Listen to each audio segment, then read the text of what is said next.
we get to number 5. Cumulative temporary difference at December 31 of 17, giving rise to future taxable amounts. When we say future taxable amounts, what are we referring to? DTL. So they're telling me this is 240,000 times something. Oh, I'm sorry, I shouldn't have put that there, I should have put it down here at the bottom. Because they're telling me at December 31.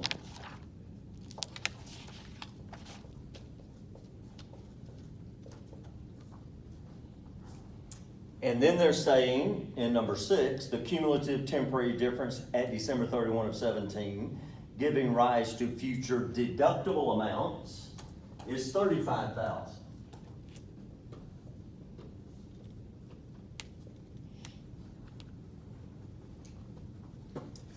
Number 7 says the tax rate for all years is 40%.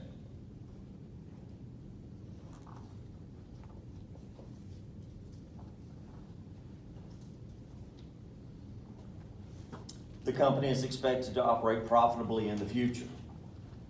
Well, times 40% will be 4 to 5 is 20, 38,000. So the answer to A is income taxes payable is $38,000. Questions? Okay, B. B says, prepare the journal entry to record income tax expense, deferred income taxes, and income taxes payable for 2017.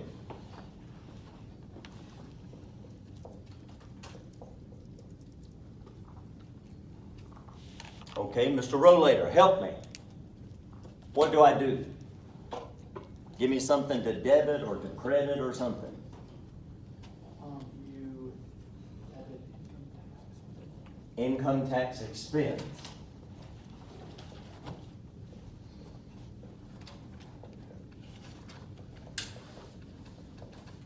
Okay, what else do we do? Mr. Rollator, I'm not through with you.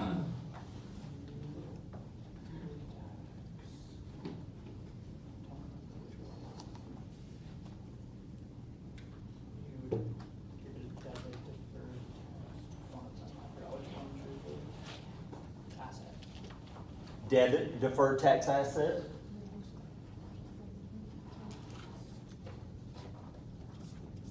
Okay. What else? Mr. Jackson. Credit DTL. Credit DTL. And Mr. Jackson. Income tax payable. Income tax payable.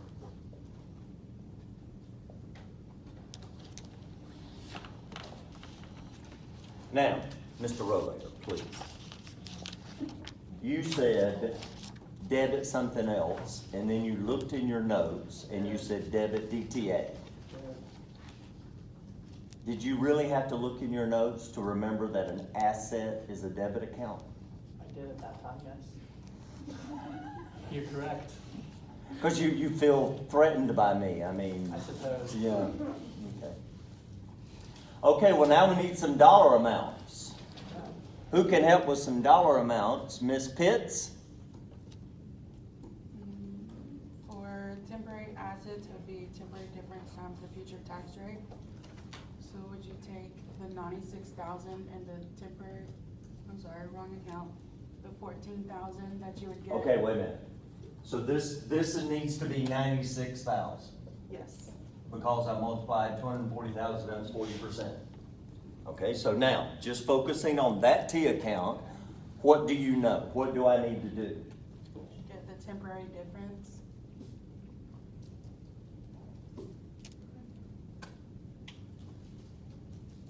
Look at that T account.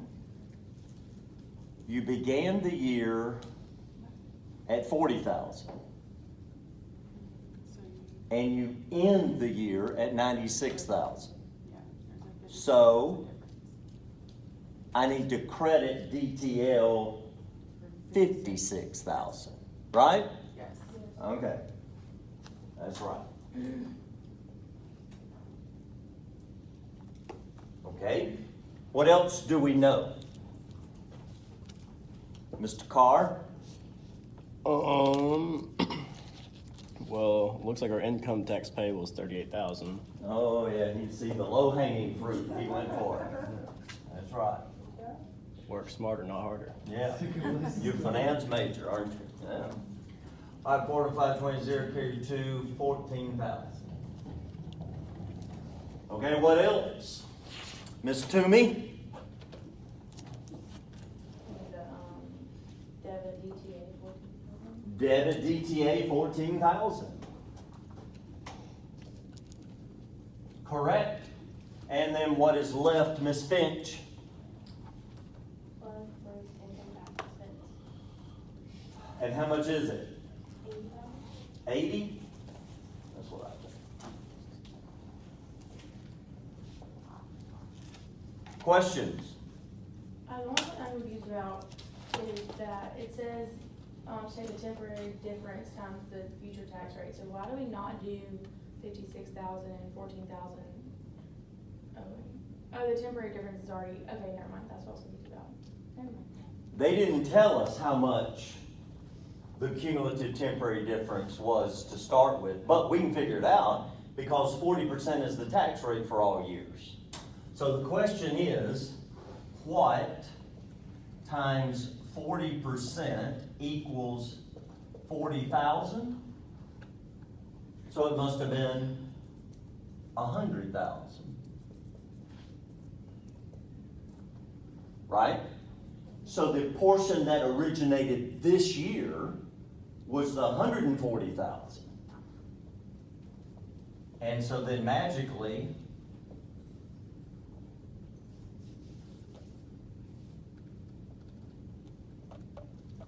$56,000. The part that arose this year was 140,000 times the future tax rate 40%. But we didn't have to do that because, I mean, they told us, in essence, by knowing what they told us in part one, and by telling us the cumulative temporary difference is 240 and the tax rate is 40%, we could have gotten 96,000. So now you say, well, what was it at the beginning of the year? What is it at the end of the year? And the difference is how much was created this year. So, but the point is, you need to know when they're telling you this versus when they're telling you that. When they're telling you what goes in the T account versus the cumulative temporary difference that goes outside the T account. Okay? That's the key. Okay? And then letter C says, prepare the income tax expense section of the income statement for 2017, beginning with a line, income before income taxes. Okay, now this we haven't covered before, so here goes.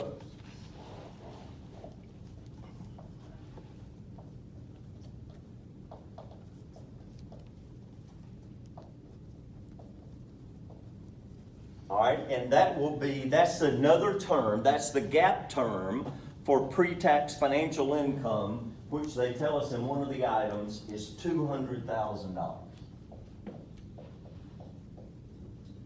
Okay, that's income before income taxes, $200,000. Okay, now, this is a little different from the way your book presents it, but this is the way I want you to do it.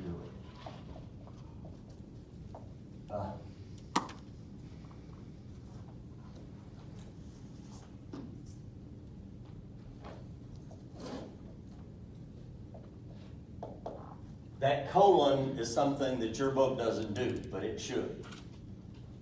Because we're going to break income tax expense down between current and deferred. Current is how much you owe the federal government right now. That's income taxes payable, $38,000. Okay, now watch this. If you have prepared the journal entry you already know how much income tax expense is. It's 80,000. So put that over here.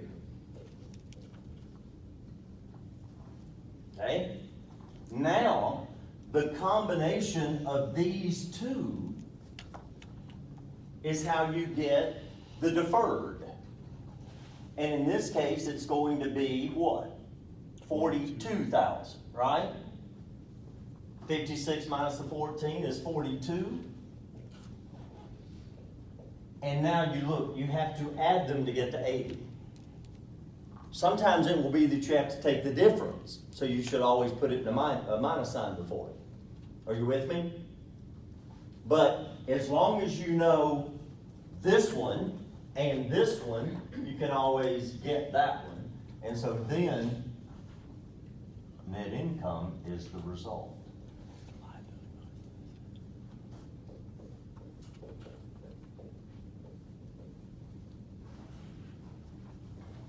Yes, sir? So for income before income taxes, we always use the pre-tax financial income and not the taxable income? Yeah, no, all right, yeah, you gotta remember, we're doing the part on the GAAP income statement. GAAP income statement. We're not doing the tax return. So pre-tax financial income is what we want. So the deferred in the, in part C is the liability, is the difference between the deferred liability and the deferred asset? It's the yes, the change, it's the net Yeah. of the changes in the deferred taxes. Okay. But if your debit to the DTA had been greater than, it would be minus. Mm-hmm. But it's the easy way to do it, just the way I just did it. It's the easy way to see how it works. Okay? Let's look at exercise 9 on page 1097. Doc, I missed why you circled the DTA, DPL, the 14 and 56. Because that's how I get the deferred. No, How I get that 42,000 number is a Those are combination related. of those two. I get it, Okay, let's look at exercise 9. At December 31 of 16, Belmont Company had a net deferred tax liability of $375,000. An explanation of these items that compose this balance is as follows. Okay. Number 1, the temporary difference. There are 3 of them. Excess of tax depreciation over book depreciation. And they say this results in balances in deferred taxes, 200,000. I want you to label that. Is that a DTA or is that a DTL? DTL. DTL is correct. Number 2, the accrual for book purposes of an estimated loss contingency from a pending lawsuit that is expected to be settled in 2017. The loss will be deducted on the tax return when it is paid. Okay, now think about the relationship. What's the relationship between financial income and taxable income solely because of number 2?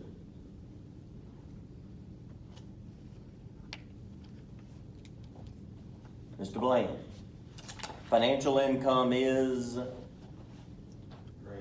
less than, because you accrued a loss contingency. So that means you debited loss from lawsuit and credited lawsuit liability. So your financial income is going to be less than your taxable income. So that gives rise to a DTA. So please label your 50,000 as a DTA.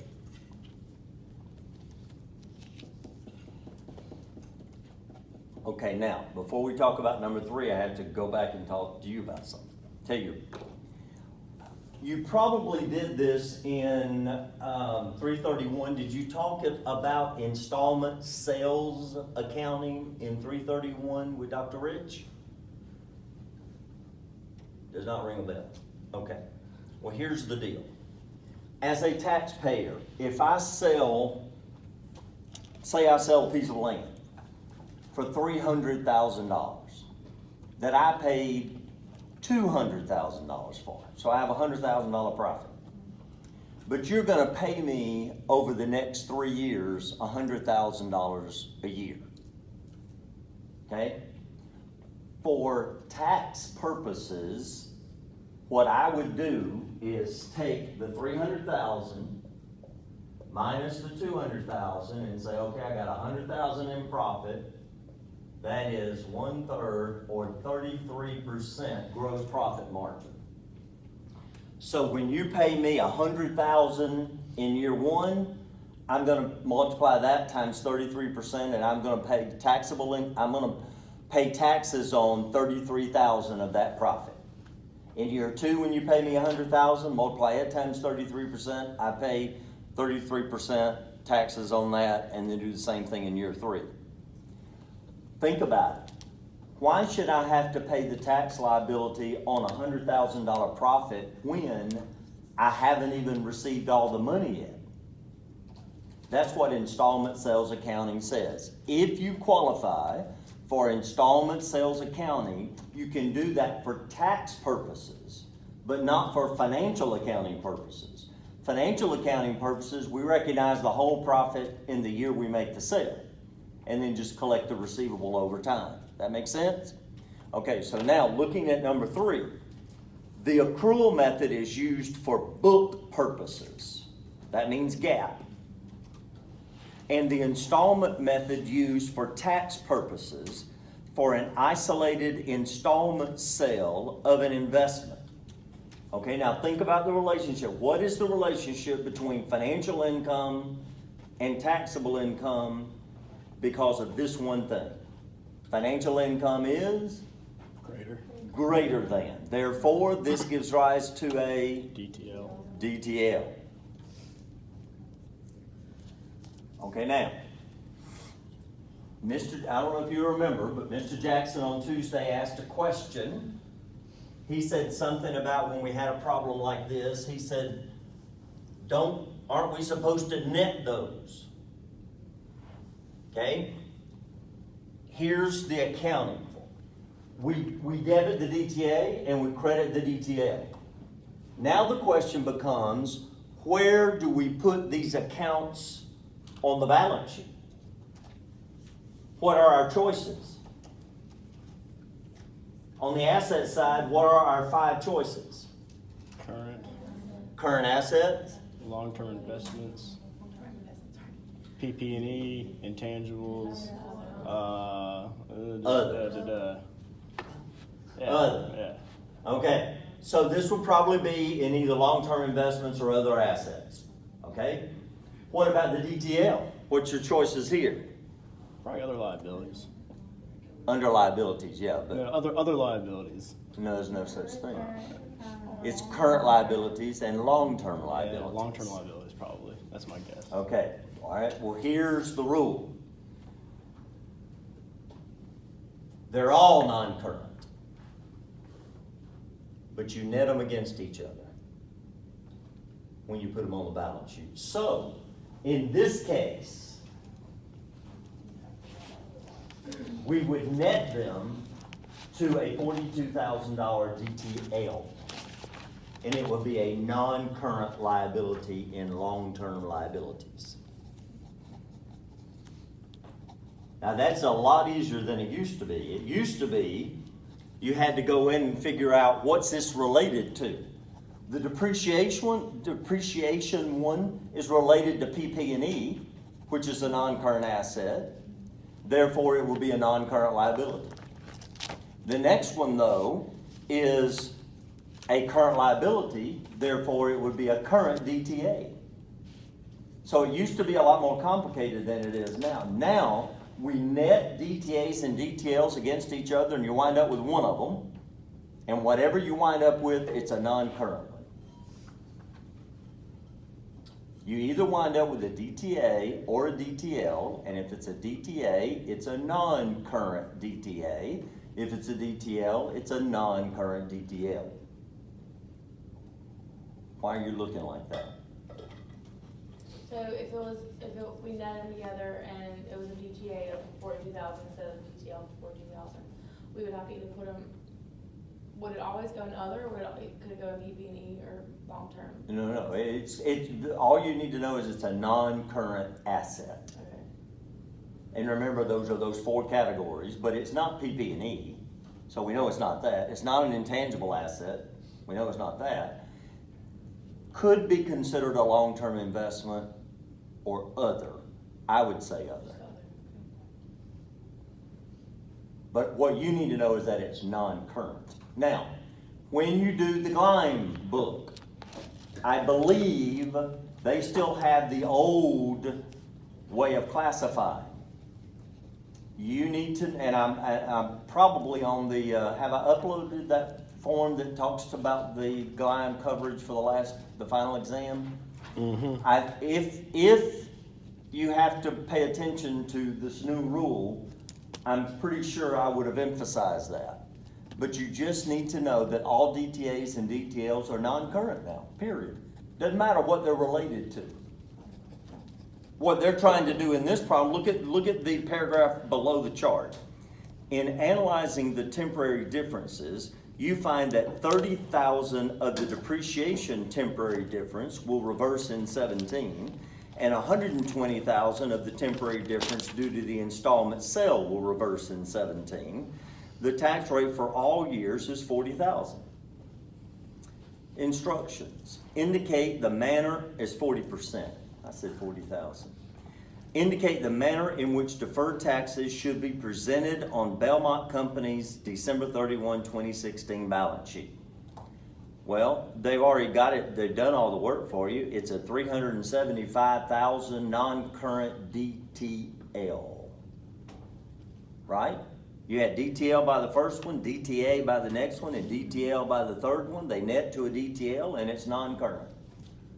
So see how much easier this is than what it used to be? That's it. Yes. Cool. I don't like it. I think they should make it harder to become a CPA, not easier. I don't like this. Okay, look at the next one. Exercise 11 is the next assignment. At the end of 2012, Lucretia McEvil Company has 180,000 of cumulative temporary differences that will result in reporting the following future taxable amounts. What are we talking about? These are temporary differences that give rise to what? DTLs. DTL. Did you say DTL? L or L? I said L. She cut her eyes at you. She looked at you hard because she thought you said Because she was taking my answer. Yeah. She heard me say it first, yeah. DTL. Ah, look at the tax rates. At the beginning of 15 and 16, 40%, 17 and 18, 30%, 19, 25%. McEvil's taxable income for 2016 is $320,000. Taxable income is expected in all future years. A, prepare the journal entry for McEvil to report income taxes payable, deferred income taxes, and income tax expense for 2016, assuming that there were no deferred taxes at the end of 15. So we're being asked to do the journal entry for 16. It's exercise 11.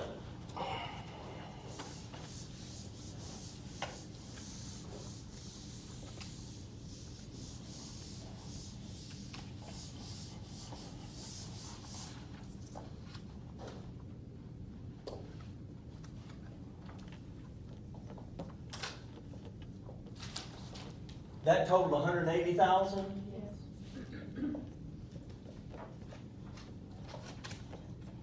And it's reversing over the next 4 years.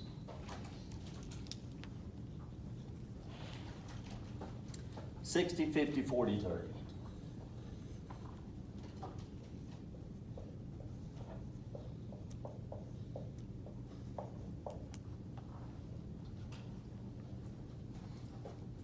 $17, $18, $19, and $20.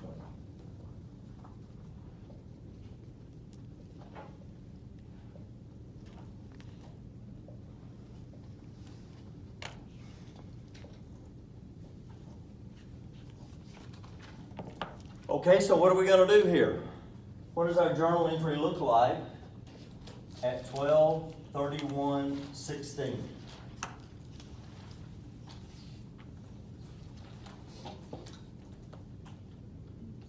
Ms. Jernigan,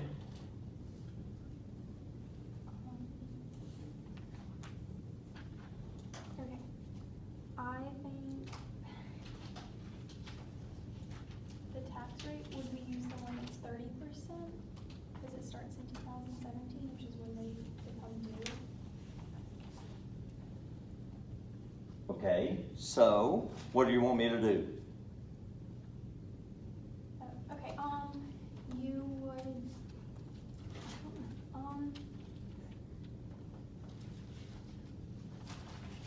you would debit income tax expense and debit,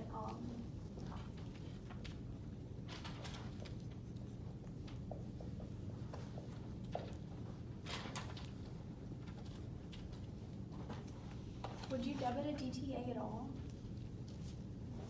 You're asking me? Your Honor, please direct the witness to answer the question.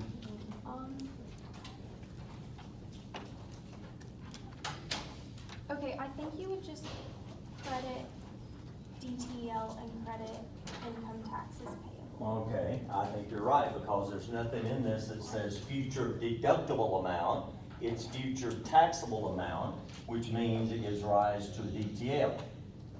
Good, all right? But now we gotta come up with some numbers.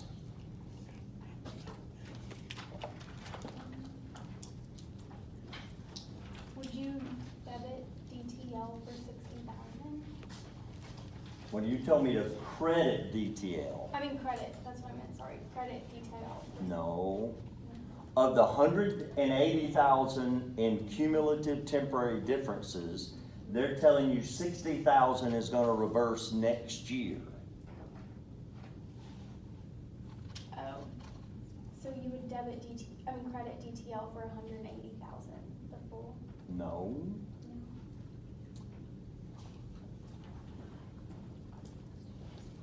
Look,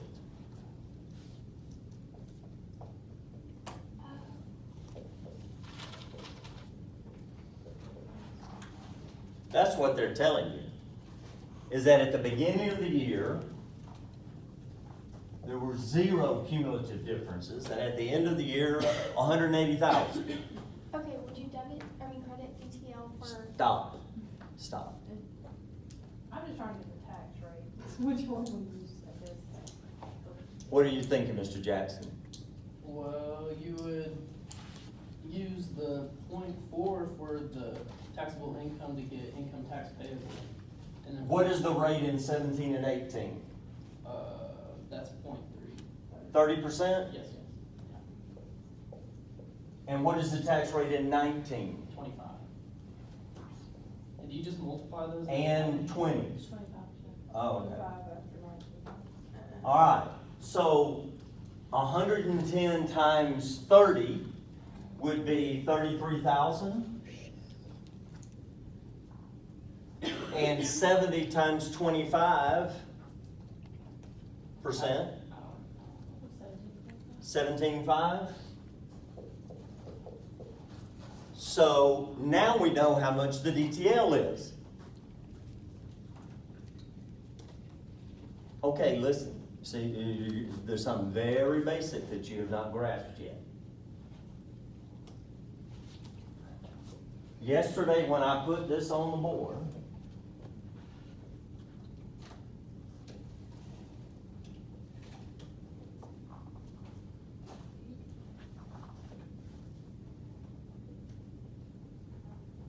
let's focus on this right here. The temporary difference arising this year, they told me there was none at the beginning of the year, and I'm sitting here at 180,000 at the end of the year. So all of it arose this year. Times the tax rate when those that temporary difference is expected to reverse. And they told me when it's going to reverse. It's not reversing in 1 year, it's reversing in 4 years. And we got 2 different tax rates. See, all the problems we've done up into this point has been one tax rate. So we could just take 180,000 multiplied by 40%. But now we've got multiple tax rates, so we can't do that. So we take the first two and multiply by 30%, and the last two add them together and multiply by 25, and that's the total of the DTL arising this year, which is 50,500.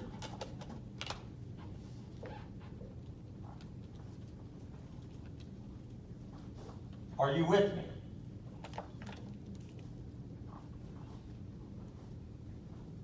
Okay, how do we get income tax payable? We take the 320,000. 320,000 of taxable income and multiply by what? 0.4. 40%. So that'd be 4 and 2 is 828,000.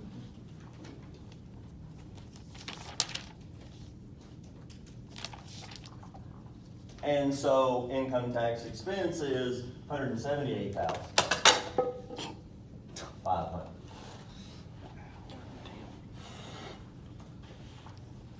Questions? Are you with me? Are you grasping this? Do you understand? The amount of the cumulative difference that arose this year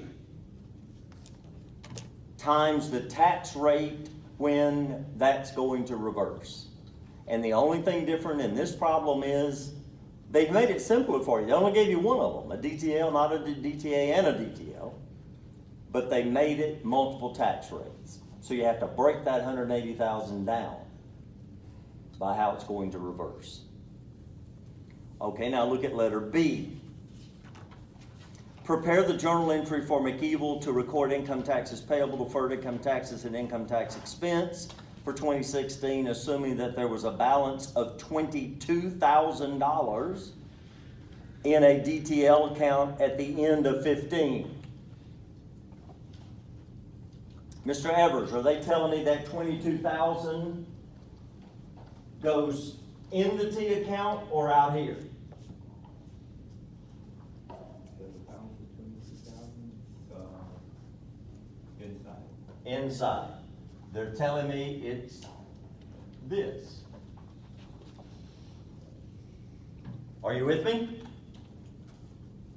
Okay, so now I'm going to erase the previous answers, and I want you to take a moment and prepare the journal entry under scenario B, and we'll see how you do.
What you got for me, Mr. Kim? Credit detail for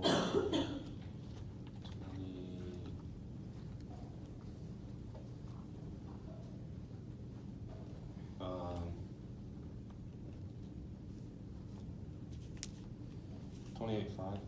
28,500 is correct.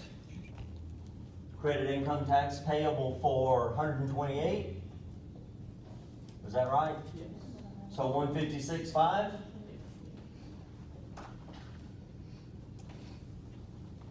Questions?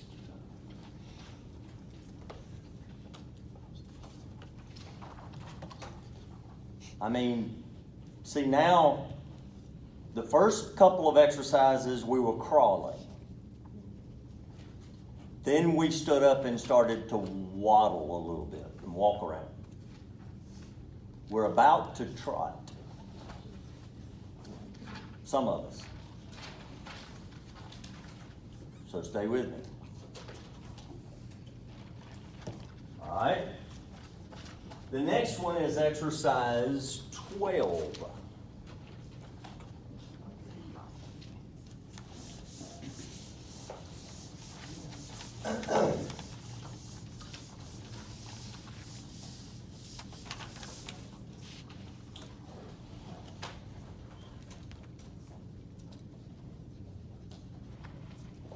Now, what did we say is another term for DTA?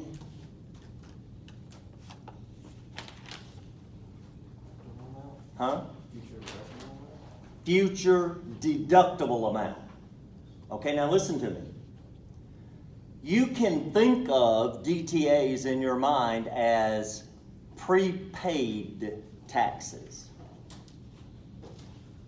But in order for it to really be deductible, you have to have taxable income in those future years. You're not going to realize the benefit of a prepaid tax if in the future years you don't owe any taxes. That makes sense? So sometimes when you have a DTA, it is necessary to create an allowance account to reduce the DTA to how much you think you're going to realize.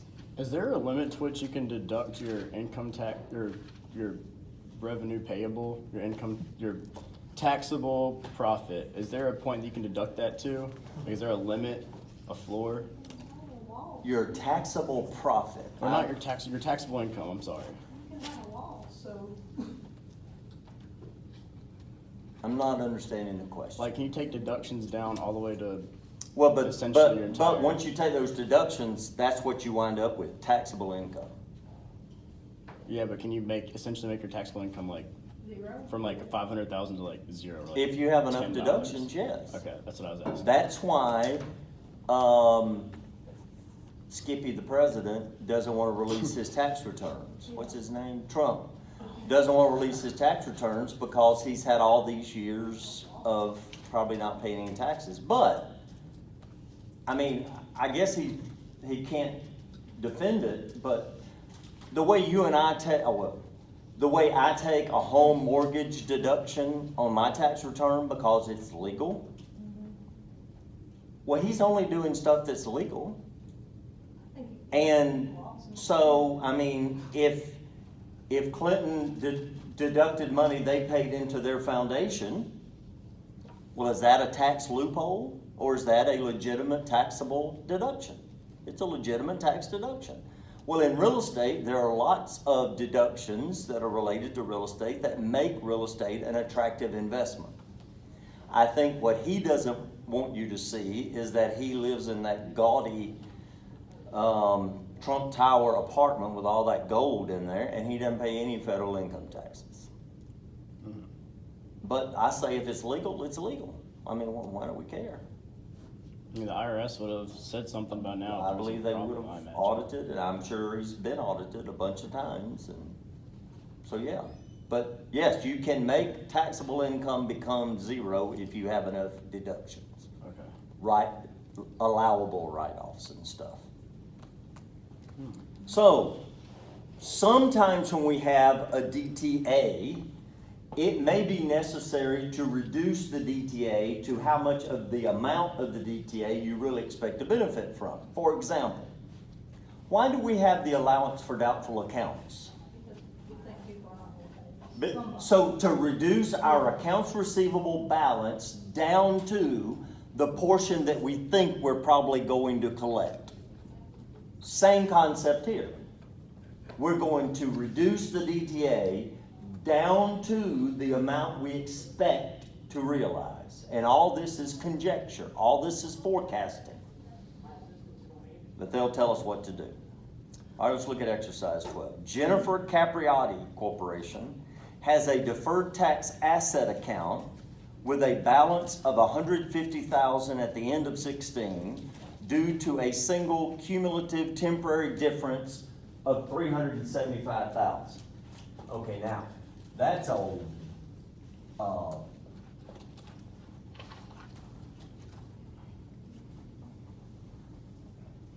A loaded statement. They're telling you the DTA amount is $150,000. Is it 375 is the cumulative temporary difference? Okay, I'm gonna try to do some mental math here. 40%, isn't it? 4 and 5, 20, 0, carry 2, 4 and 7, 28, 0, carry 2, 4 and 3 is 12, 13, 14. Ooh, it's not. Is it? This is all years. Okay.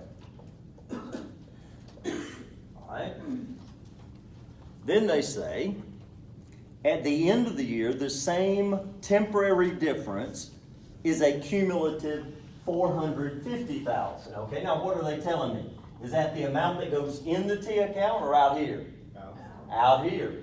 They're telling you it's 450,000 times something. Taxable income for the year is $820,000. The tax rate for all years is 40%. No valuation account related to the DTA is in existence at the end of 16. Okay, so if they're telling me this is 40%, that's 180,000. Are you with me? Okay. A, they want me to prepare the journal entry to record income tax expense, deferred income taxes, and income taxes payable for 2017, assuming that it is more likely than not that the deferred tax asset will be realized. Okay? So what am I going to do? Debit income tax expense. Debit income tax expense.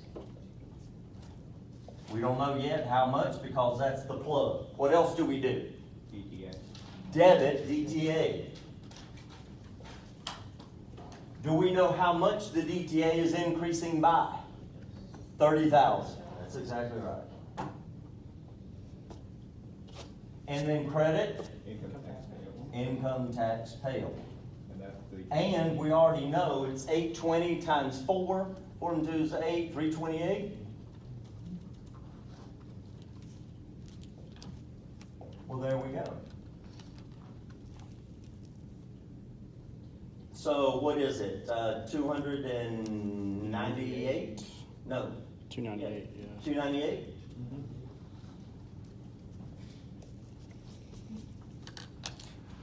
Now, how many of you would have gotten that if I'd given that as a pop quiz? Said work that.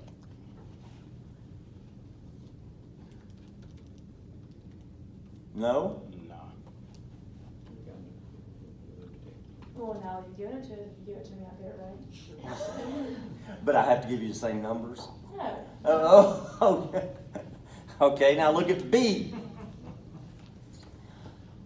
B says, assuming that it is more likely than not that $30,000 of the DTA will not be realized, prepare the journal entry at the end of 17 to record the valuation account. By the way, you need to know that the criterion is more likely than not. When you do the line questions, there will be a question in there that says it is probable, it is reasonably possible, it is more likely than not, or it is remote. It's more likely than not that it's not going to be realized in full. So make sure you're aware of that wording. So now they're telling me to prepare the journal entry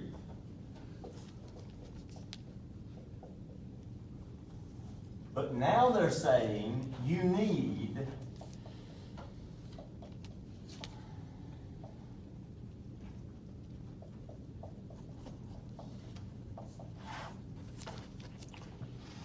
What is NRV? Net realizable. Net realizable value. So now we have an allowance to reduce the DTA to its net realizable value.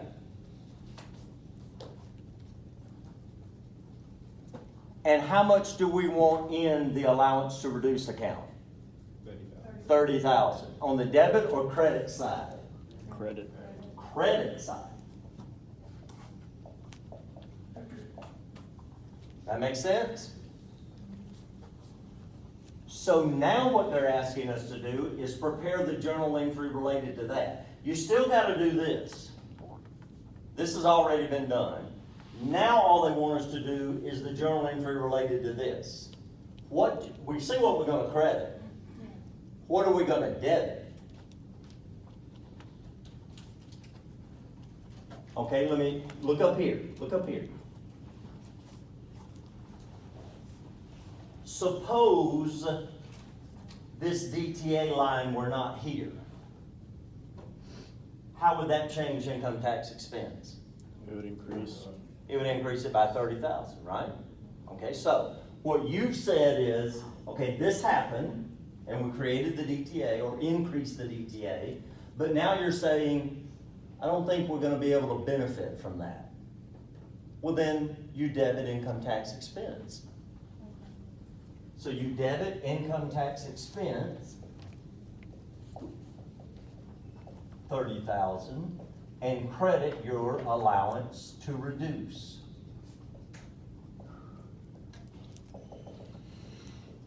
$30,000. So we have to write out the whole allowance to reduce DTA? No, that's why I say allowance to reduce. Now, if I ask you to prepare the T account, yes. Okay. So you need to know the account type. But no, I'm not gonna ask that you write the whole account title in the journal entry, because that would just make it run on forever. How we doing? Good. We're trotting. No, we're sitting spot. Remember the story that I told you about the company that couldn't even give us at the bank a listing of their accounts receivable? Well, I gave the loan officer a list of 3 CPA firms I had respect for, and I thought they should use one of these 3. And he moved to one of those 3. And remember, that's when we got the $1.1 million prior period adjustment that wiped out equity and said you hadn't been profitable in 10 years. Okay? Well, after 2 years of the new CPA firm being the CPA firm, he left and went to another CPA firm. And that CPA firm created a $50,000 DTA.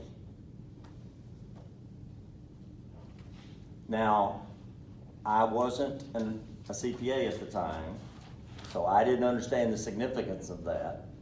But in essence, by creating a $50,000 DTA, that is saying I'm going to have enough taxable income that I will have to pay $50,000 in income taxes that I'm going to use this benefit to offset. He hadn't made money in 10 years.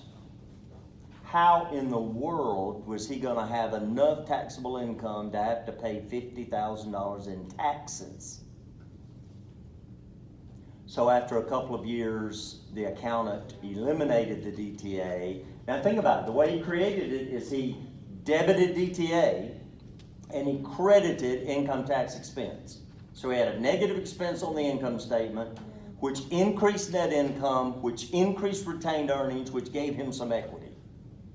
And then 2 years later, the accountant said, whoops, I shouldn't have done that. And he unwound it and took it all back out. But at that point, we knew the company was in trouble anyway. I mean, we already knew that. We didn't care what the numbers said. But that was an example of a CPA probably should have lost his license, if you ask me. Okay, let's go to exercise 13. Assume the same information as in exercise 12, except that at the end of 16, Jennifer Capriotti had a valuation account related to the DTA of 45,000. Okay, so now they're telling us you already have 45,000 in the allowance account.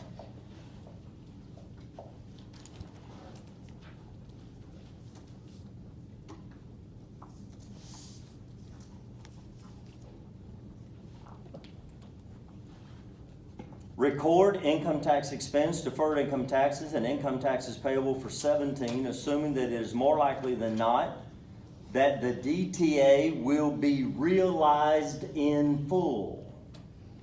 So what are they telling you? We're gonna use it all. You don't need that allowance at all anymore. So the first thing you're going to do is record this journal entry.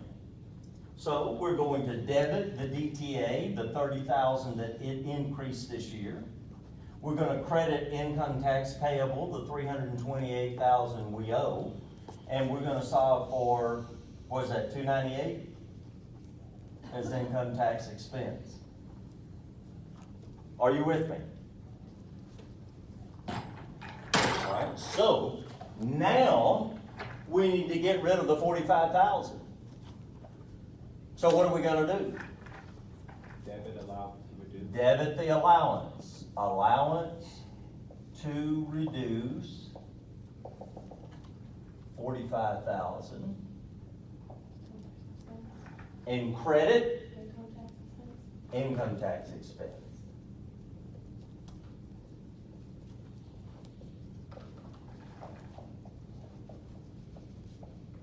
$45,000. How we doing?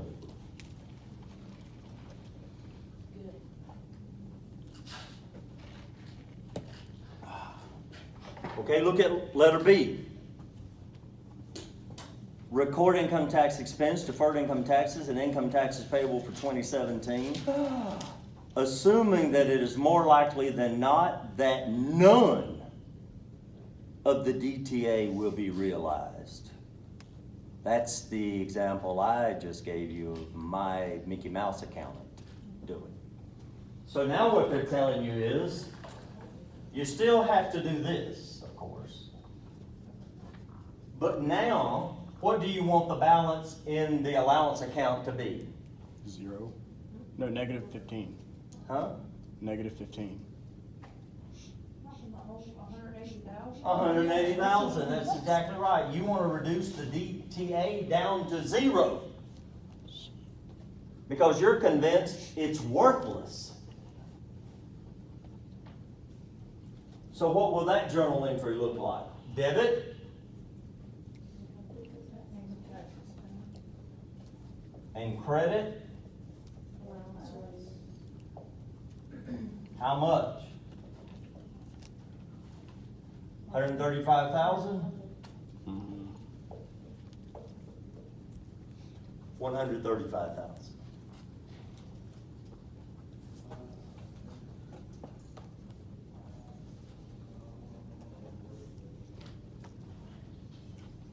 How we doing?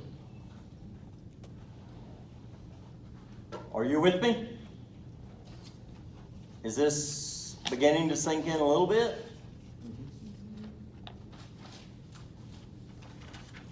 I'm gonna let you do exercise 18.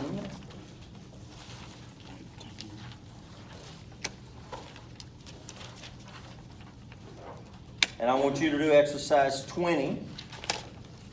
But I want to talk about 18 and 20 briefly. So please look on page 1099. Let's see how much you've really learned the last 2 days.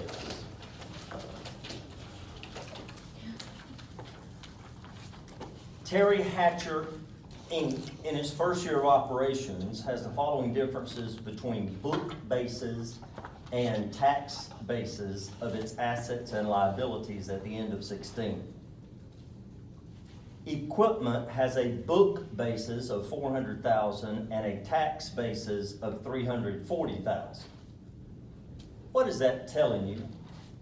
It's been depreciated more on the tax basis than the book basis. Therefore, that's giving rise to a what? DTL. DTL, so please write that down. That first one, the difference in the equipment gives rise to a DTL. Let me ask you, is the amount of the DTL $60,000? No, that's the difference. No, that's right, that is the difference. That's the cumulative difference that gives rise to the DTL, that's not the amount of the DTL. What about estimated warranty liability? On your books, you have a liability for $200,000, but on your tax return, it doesn't exist. It's a permanent difference. Huh? It's a permanent difference, right? That's a permanent difference? No, it's not. No, okay. That gives rise to a what? DTA. So, I mean, here's what they did. Look, for financial accounting purposes, we debited warranty expense and we credited warranty liability. For tax purposes, you don't get to debit warranty expense until you pay out of pocket.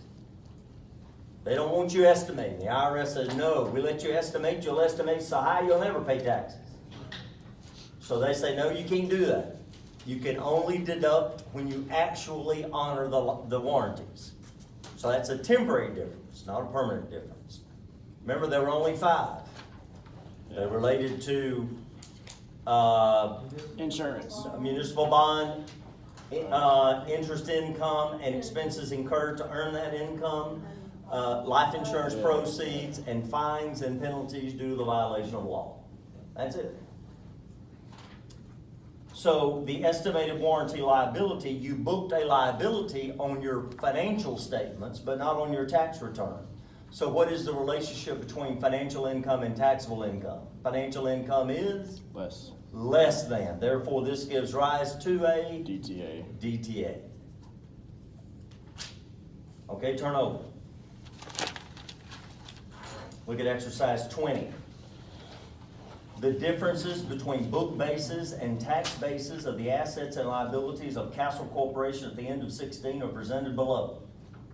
Accounts receivable on your books, $50,000. On your tax return, 0. DTL.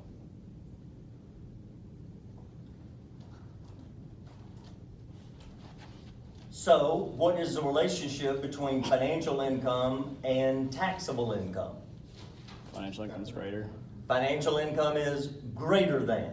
Therefore, Gives rise to a DTL. DTL. Okay, the second one is litigation liability. On the books, 30,000. On your tax return, 0. What is the relationship between financial income and taxable income?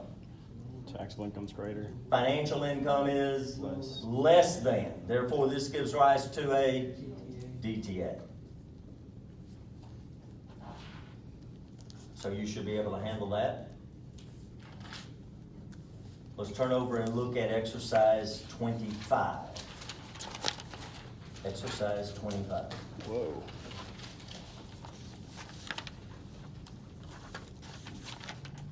Meyer reported the following pre-tax financial income or loss figures for the years 15 through 19. 15, 240,000. In 16, 350,000. In 17, 120,000.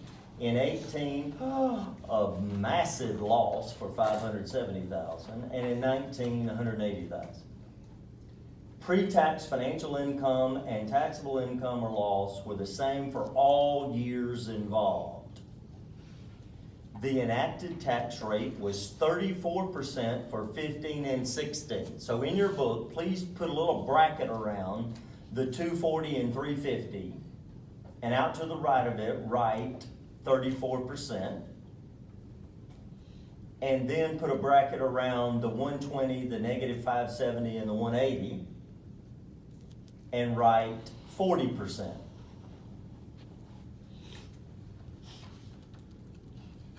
Okay, now, do you remember about an NOL, net operating loss, as you covered in 331? What do you remember about it, Mr. Carr? I remember he mentioned it a few times. Good. That's all you remember? Surprisingly, yeah. No, that doesn't surprise me. That doesn't surprise people in the That wasn't my least little hottest bit. class now. I don't like taxes. Huh? That wasn't my best class. No, I don't like taxes. What is your best class? Have you had it yet? I think EG 101. What? EG 101. EG 101? English? Engineering the future. Engineering. Why is that funny? It's just funny. Is it easy? Engineering 101, is that what you said? Yeah, we took pictures of all the buildings and put them in a PowerPoint. I loved I that hated class. that class, it was awful. I hated walking around campus. It was awful. Okay, does anybody else remember anything from 331 about NOLs besides the fact that it was brought up a time or two? Mr. Jackson? Doesn't it can carry forward, or carry back 3 years and forward 20? Is that right? Say it again. You can- Back. Is it 2 years? 2 years. Okay, 2, and then forward It's 20. 2 and 20. Okay. You can carry an NOL back 2 years and get a refund for any income taxes you paid in those 2 years. And if any's left over, you can carry that balance forward. Or you can elect to just carry forward. You don't have to go back.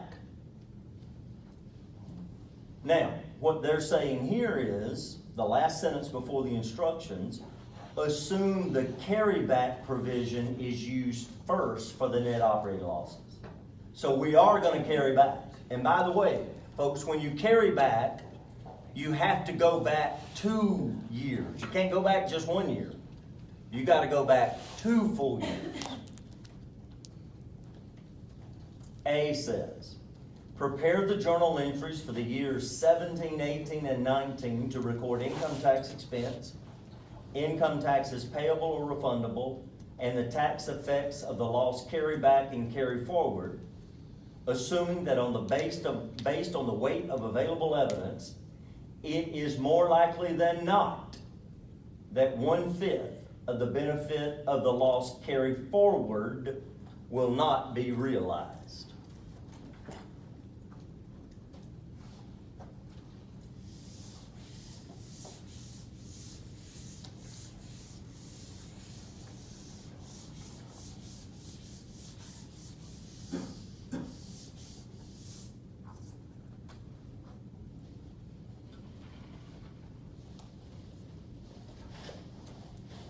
All right, so we're supposed to do it for 17, 18, and 19.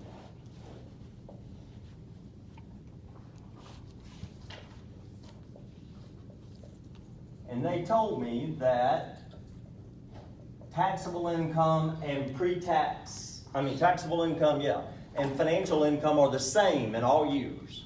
So we have no differences.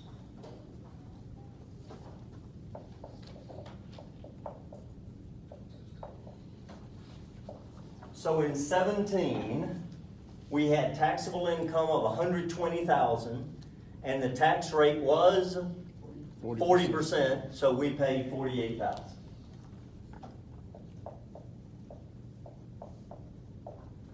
How we doing?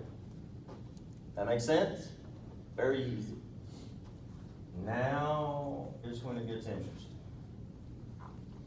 In 2018, we had this big old whopping loss of 570,000. And we elect to carry back.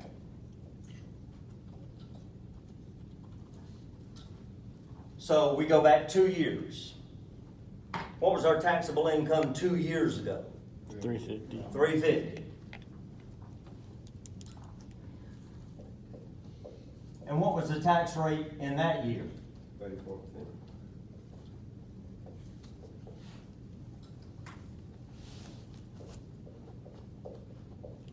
So we still have 220,000 we can carry to the next year, right? What was our taxable income the next year? 120.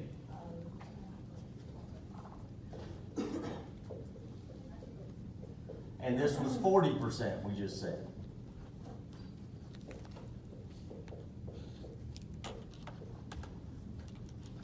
So that 100,000 we can carry forward. The first two are carrybacks. Are you with me?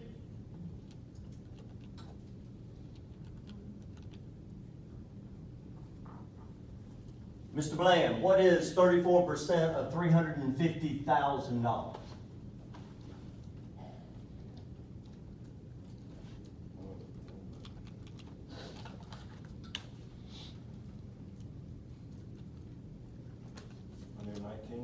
$119,000, and that's 48. So 9 and 8, 7, carry 1, 2, 667. Okay. Are you with me? So what are we gonna do? Just don't get deep in the weeds. Think in general, what are we gonna do? We're gonna ask the IRS to send us some money back, right? Because we're using our NOL to go back and offset taxable income from 2 years ago and 1 year ago and give us our money back, right? So, you're gonna debit income tax refund receivable for $167,000.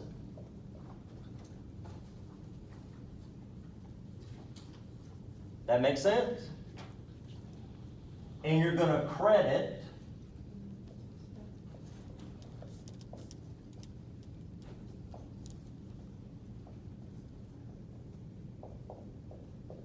benefit due to loss carryback.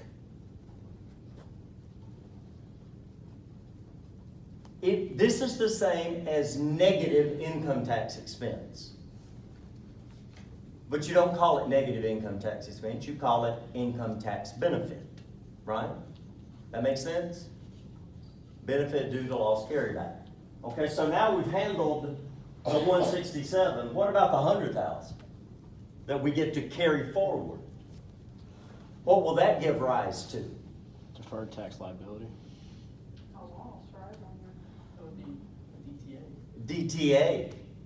It's a future deductible amount. We can use that 100,000 in the future to reduce our taxable income. So the next one is debit DTA and credit benefit due to loss CF, carry forward. You do this, yeah, you do this on the same day too. Yeah. But how much? Is it 0.4 times 100,000? 100,000 times 40% is 40,000.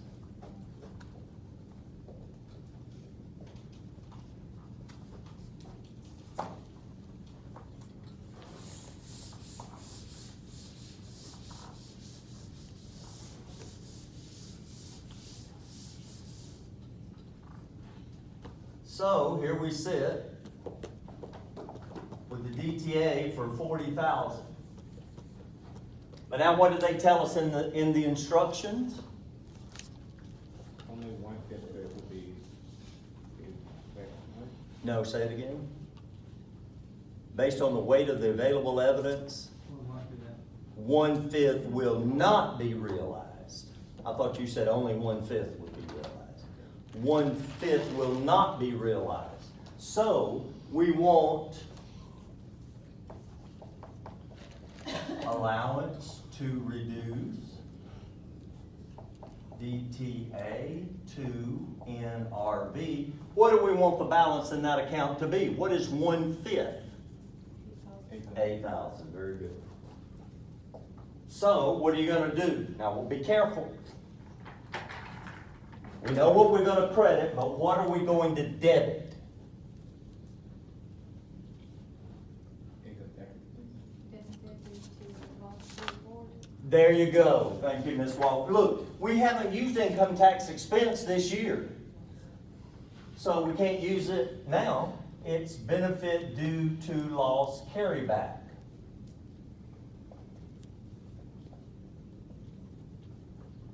$8,000 and credit the allowance to reduce.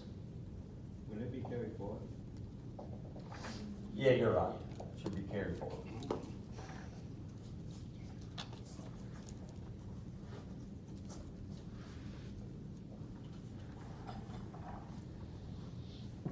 What do you think?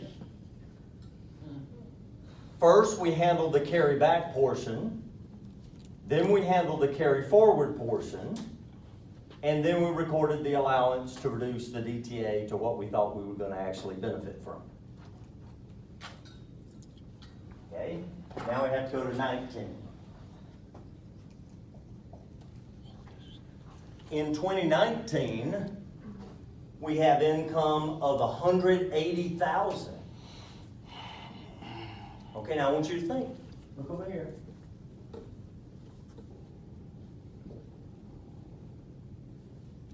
When we use our $100,000 NOL carry forward, we're gonna reduce that 180 down to 80, right?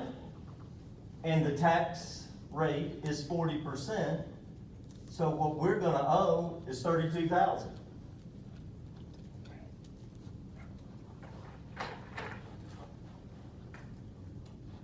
Are you with me? That makes sense?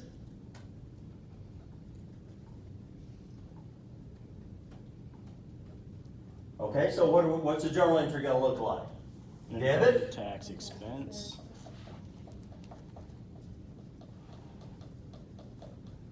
Okay, leave it alone. All right, what else? Income tax payables credited. Credit income tax payable.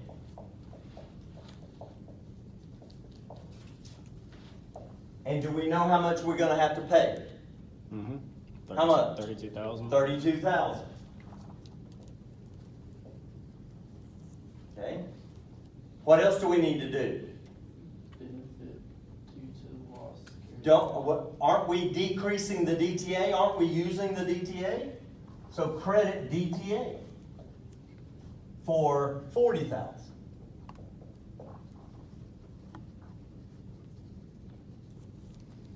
And so income tax expense would be, for the moment, 72,000.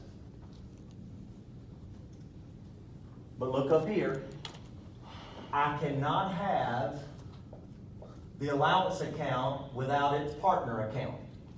So now I gotta get rid of the allowance account. So I'm gonna debit the allowance to reduce 8,000. And what am I gonna credit? The benefit. Huh? Income tax expense? Income tax expense.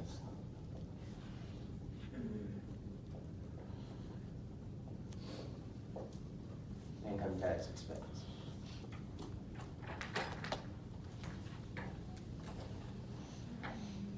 How we doing?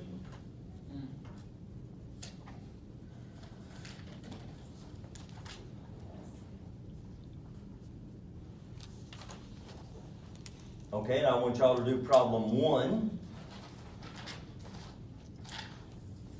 And I'm gonna do problems 6 and 7. Okay, now, I want you to go ahead and get anything written down about that last exercise, and then I want your attention for a moment.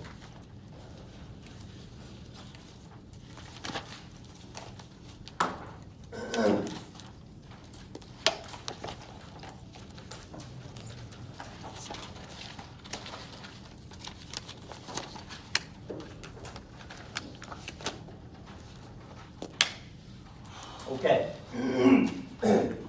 The last chapter that we cover in this course is called Accounting for Errors and Changes.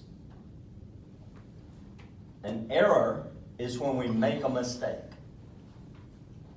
Changes are a change in accounting principle or a change in an estimate. At the end of 18, we estimated that some of that DTA would not be realized.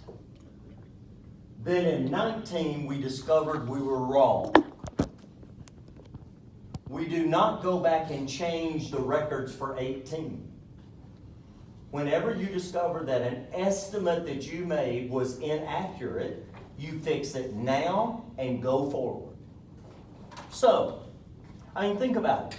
If you were to do percentage of receivables for bad debt expense, are you ever gonna hit it exactly to the penny correct? No.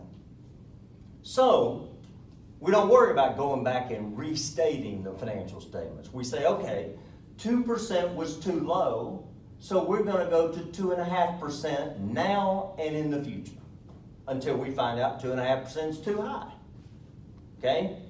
So this is a change in estimate. We handle it now and in the future. We don't go back and redo anything in the past.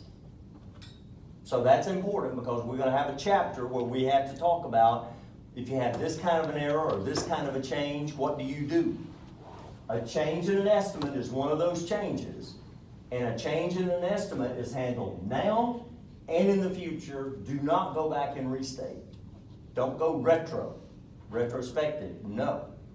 Now and in the future. Now and prospective is what it's called. And that's, you would do that. Tell me some estimates in accounting. Well, Bad debt here's expense. one.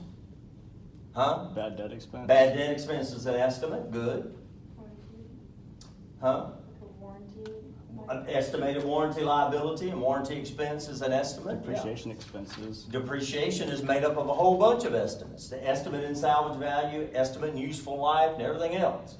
So there are lots of estimates in accounting, and just because we determine that an estimate turned out to be inaccurate, as soon as we know that it's inaccurate, we adjust for it now and in the future. Don't go back and redo. But if we made a mistake, an error, you forgot to record depreciation on a new piece of equipment, and you're sitting here at 18, and it's a piece of equipment you bought in 17, and you discover in 18, oops, we forgot to record depreciation last year on this piece of equipment. All right, that's an error. That's a problem with hiring Spring Hill graduates. So now we gotta go back and restate the prior year financial statements and fix them for the error. What happens if you like pay taxes or such based on? Well, you don't pay taxes based on financial income. What do you pay taxes on? On higher. Taxable income. Well, but still, if you mean. So if we recorded it for tax purposes, there's no issue. What if we forgot to record it for both? Well, then you could go back and file an amended return and get a refund for the portion that you, but if your expense was only $20,000, you're probably, you're not talking about all that much, but anyway. Okay, let's look at problem 6 on page 1104. Presented below are two independent situations related to future taxable and deductible amounts resulting from temporary differences existing at December 31 of 17. We have taxable amounts and deductible amounts. Out by the words taxable amount, would you please write, what are you supposed to write, DTA or DTL? DTL. DTL. And by deductible amount, please write DTA. DTA. All right, do the same thing for Roche. Has the following schedule of future taxable and deductible amounts. Taxable amounts, DTL. Deductible amounts, DTA.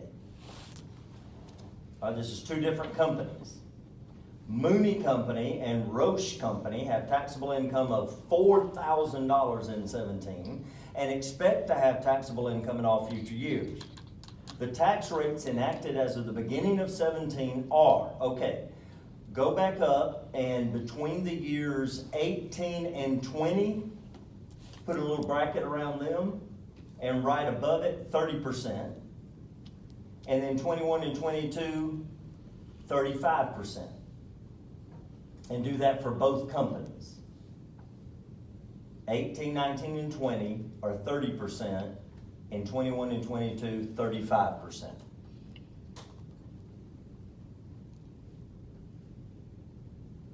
Last sentence. All of the underlying temporary differences relate to non-current assets and liabilities. Instructions. For each of these two situations, compute the net amount of deferred income taxes to be reported at the end of 2017 and indicate how it should be classified on the balance sheet. Okay, for Mooney, you should debit income tax expense. What else should you do? Say it again, Ms. Walker. DTA. Debit DTA, because you had something giving rise to a DTA this year, and credit DTL, and credit Income tax. income tax payable. Now, you're doing this journal entry for 17, 12/31 of 17.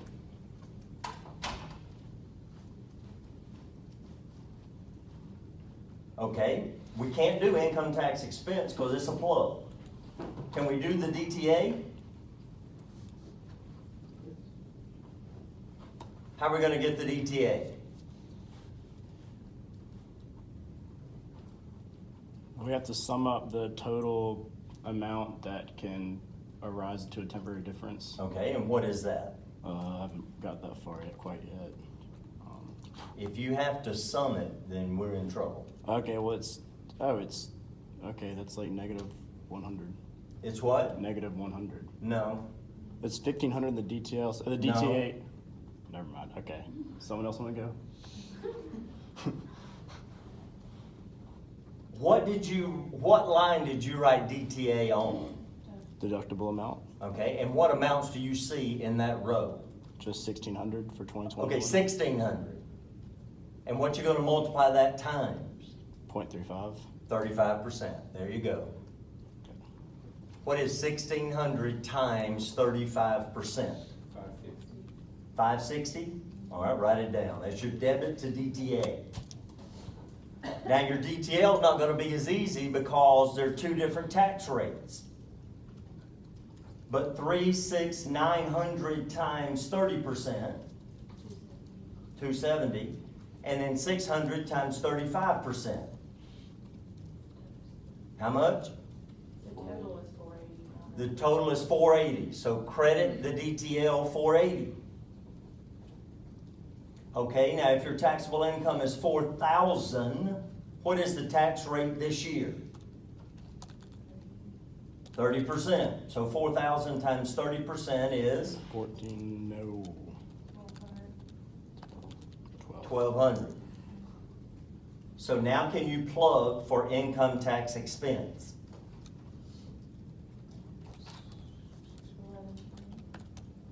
What was DPL? Huh? DPL? 480? DTL was 480. Okay, now, we haven't answered the question, though. The question says, compute the net amount of deferred income taxes to be reported at the end of 17 and tell where they should appear on the balance sheet. When you net your DTA and your DTL, what do you wind up with? 80 for DTA. Say what? 80 for DTA. DTA of 80. And where should it be put? Non-current assets. 80 DTA non-current assets.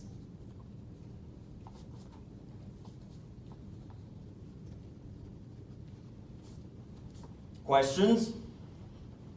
Okay, you do Roche entirely on your own.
shadow.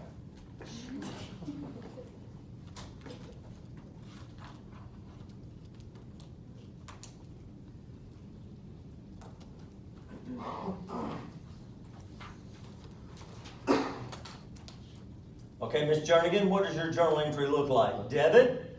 Income tax expense for $885, and you debit. All right, everybody hear her? Debit income tax expense, $885. And then you debit DTA for $690, Debit ETA, $690. and then you credit income tax payable for $1,200, and then you credit DTL for $375. Right. Okay? Then, how do you classify the deferred taxes on the balance sheet? It's 315 DTA and non-current assets. That's right. How we doing?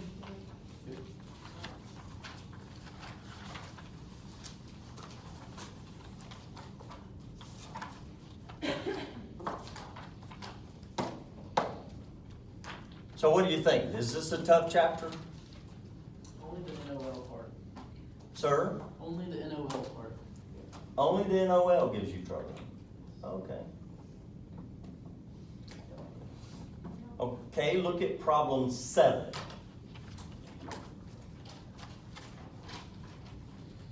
Crossley Corporation sold an investment on an installment basis.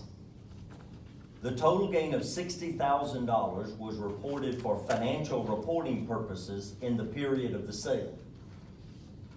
The company qualifies to use the installment sales method for tax purposes.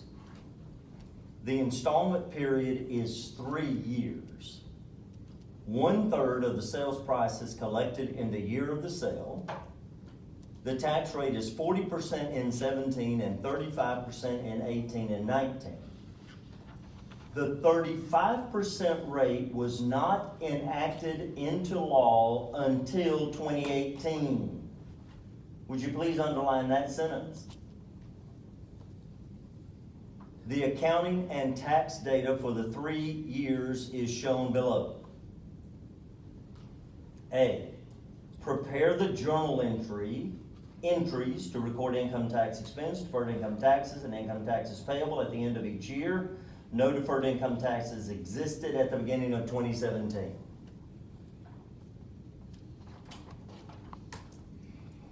So, for letter A, I want you to date this entry 12/31 of 17.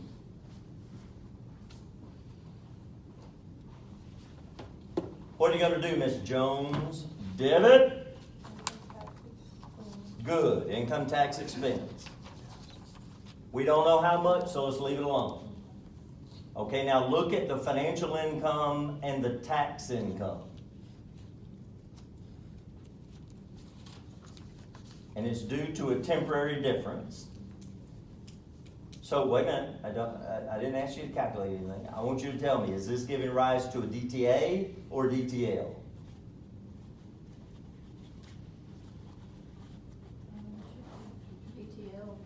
DTL is exactly right. So credit DTL in your journal entry. And then credit income tax payable. Okay, now we need to come up with some amounts. Ms. Walker, can you help her? You don't have your book. Ms. Pitts, can you help her?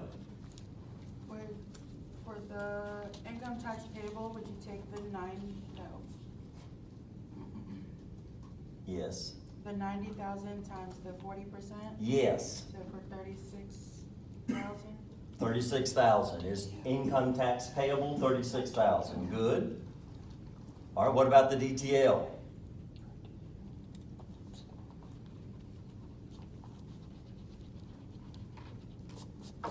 How much is the temporary difference this year? 40,000. 16,000. Times the future tax rate, 40%. So that's 16,000.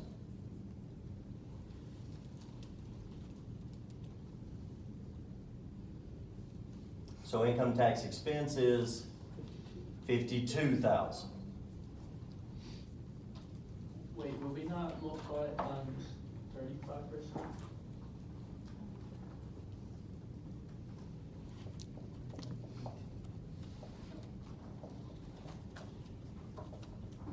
Okay, Mr. Jackson has asked a question.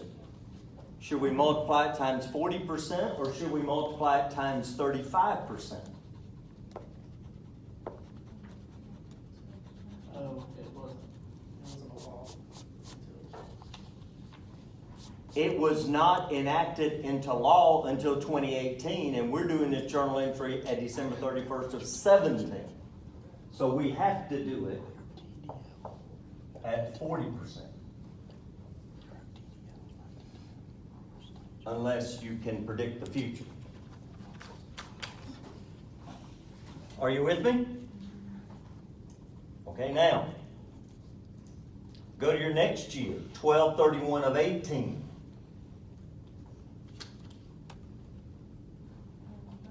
Now, wait a minute. Look at me. The first thing we need to do is we need to adjust the DTL. Because now the tax rate has changed, right?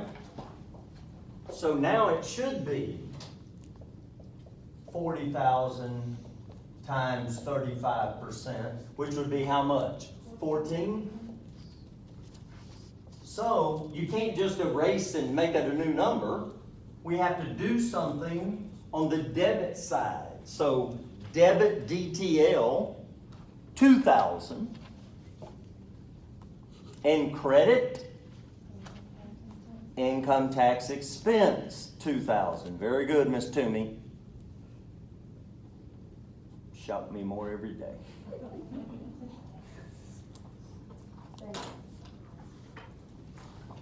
That's a change in estimate. We change it now and in the future. We don't go back and change the past. Okay, now for 18, somebody needs to prepare the big journal entry at the end of the year. What you gonna do? Debit, income tax expense,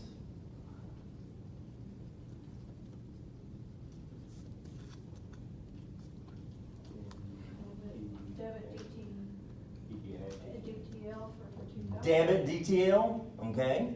Why?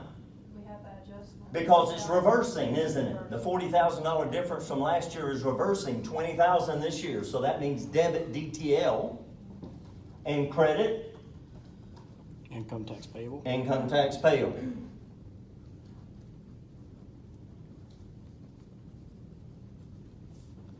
Okay? Income tax payable should be 90,000 times 35%.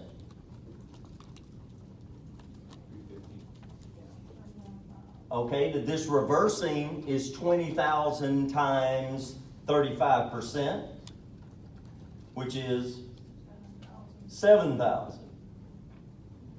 Right? And then income tax expense is how much? 24,500.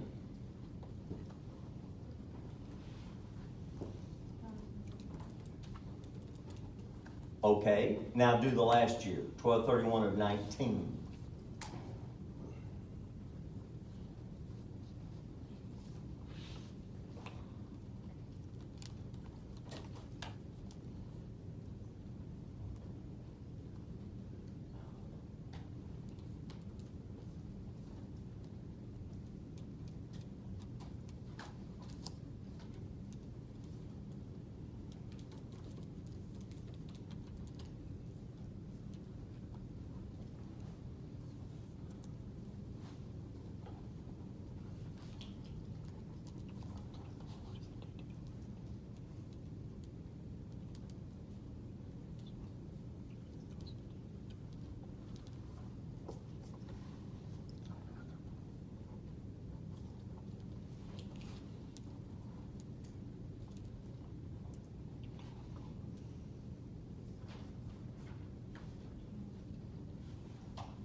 does the 12/31/19 journal entry look like, Ms. Benninger?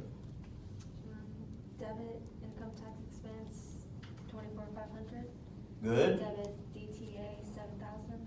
No. DTL. So once it starts it can't change. See, it's reversing now. So we created, see, this is what happened a minute ago. Y'all told me to credit debit at 7. And now the last bit is reversing. And so now, so you debit DTL, not DTA. And then credit income tax payable for whatever 90,000 times 35% is. How we doing? Okay, now, I'm not trying to make this more than it is. This was the hardest chapter for me as a student. I never got the connection between future taxable amounts and future deductible amounts. I was just like, how in the world are they calling things different things every time I turn around? I didn't make the connection. So, it will be very interesting to see how you do on the GLIME questions. The only thing in the GLIME questions that has changed is the classification of DTAs and DTLs are always non-current now. That's the only difference. So, you should be able to answer all of the questions that are listed on the sheet for chapter 19 from GLIME, and that will tell you if you truly understand the material. So you have 3 homework assignments, 2 exercises, and a problem, which will be due on Tuesday. 2 exercises and a problem. I got 3. Got, you said 19 for skip D. Okay, 3 exercises and a problem. All right. Yeah. Okay, and Oh, it's 4, 18, 25, and what is it? 4, problem 1, exercise 20, exercise 18, and exercise 4. Skip D. But skip D on exercise 4.